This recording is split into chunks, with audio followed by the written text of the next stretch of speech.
Welcome back to Steel and Vance, these visuals of Fort Nelson.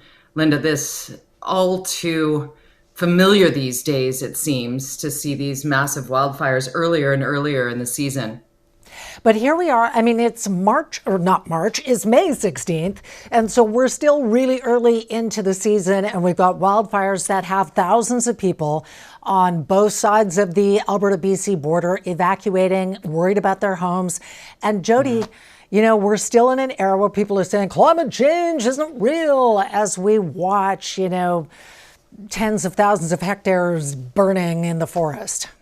It is just wild to think that people can look at those visuals and not wrap their heads around the fact that things are changing and changing rapidly.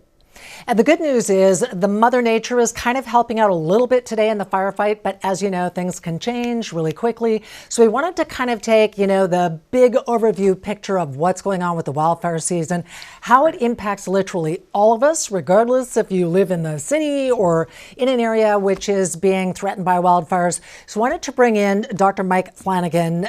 He is a wildfire expert. He's an expert in weather and climate interactions, drought and what have you. Mike Flannigan, thank you so much for joining us. We really appreciate it. Great to be with you. Can you just tell us, when you're looking at what you're seeing, and this is your business, and you're thinking to yourself probably, oh my gosh, it's going to be another busy and potentially devastating year in BC and frankly, Western Canada? Yes, we're off to an early start. There was fires in February in Alberta and BC, and the fire season started really early and then took off with a bang the last couple of weeks. And, part of it's a legacy from the record-smashing, record-breaking 2023 fire season.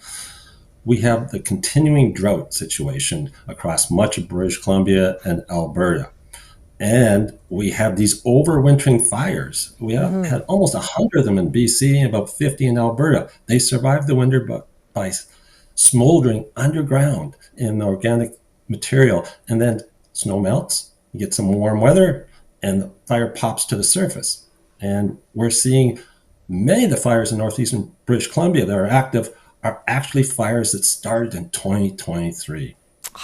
Wow, that's unbelievable. How unusual is that for our viewer to hear something that a fire that overwinters? Just how unusual is it to have 100 fires that did that or more? I've never seen it before. Overwintering fires do occur. The Fort McMurray fire from 2016, not the 2024 one, it started May 1st, 2016, declared out summer of 2017.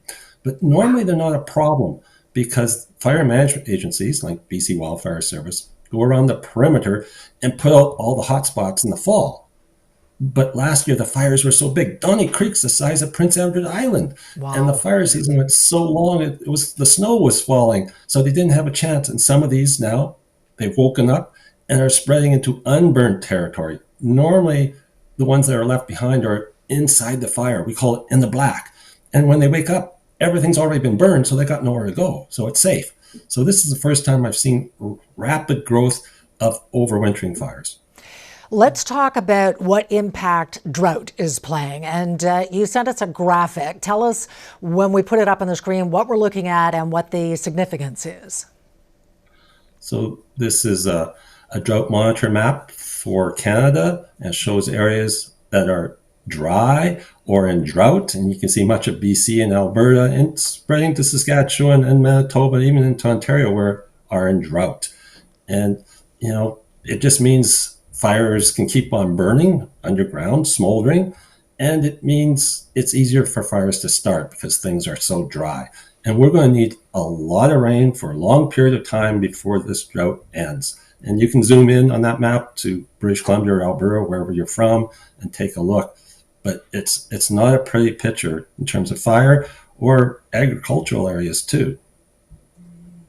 So, Mike, when it comes to the word drought, we've been hearing that pretty much since fall, that the concerns have been massive here in British Columbia, that the projections, the speculation is that this would be yet another record-breaking wildfire season. Without the snowpack, we have some rain, but not enough rain. As you said, we need a lot. What needs to change in order for this to not become the norm? So first, it's active spring. I don't think we're going to have a record-breaking year in BC or in Canada because it was so exceptional last year. It was like a 1 in 100 year event, and so it's unlikely that we'll see something as bad. And really depends on the day-to-day weather. The forecast is for a warm summer, which generally means more fire. But the precipitation forecasts are really a mixed bag. Some say drier, some say wetter, and some say a bit of both. So we kind of have to wait to see what the weather brings. But if we see days of hot, dry, windy conditions, we're going to be in trouble. And indeed, May, in BC, in terms of emissions, this year was a record breaker. Most of BC, prime time for fires is July, August, even into September. It's usually not May, but Alberta, May is prime time. That's their busiest month for area burn. And northeastern BC is much like northern Alberta in that regard. Yeah, I mean, we're all watching what's happening in Alberta with Fort McMurray and the wildfire that's creeping closer. And that whole city was essentially leveled almost by wildfire in, was it 2016, I believe? And they called it the Beast. I mean, what do you think when you see it creeping again closer to Fort McMurray? I feel like the people there must have PTSD. I'm sure some do. It's really a stressful, traumatic event, and you really don't know what it's like until you live through it. So I can, sympathize with those folks. The good news is the weather is showery for a few days, and the wind direction is generally pushing the fire away from the city. And the last item is this 2024 fire is burning into where the 2016 fire burned. So there's not nearly as much fuel, vegetation for it to burn. So it's generally lower intensity. So fire management should be able to get a handle on it. So I'm quite optimistic that things have turned the corner there. Oh, I hope you're right. I so hope you're right. And you're up in Kamloops, Thompson Rivers University. There's a lot of fire up in the Shuswap area. We saw it going into the interior and West Kelowna, the devastation there. Is there something that people can do when it comes to the vegetation, when it comes to the fuel? Can we better prepare our homes and ourselves for what might be a wildfire in our area?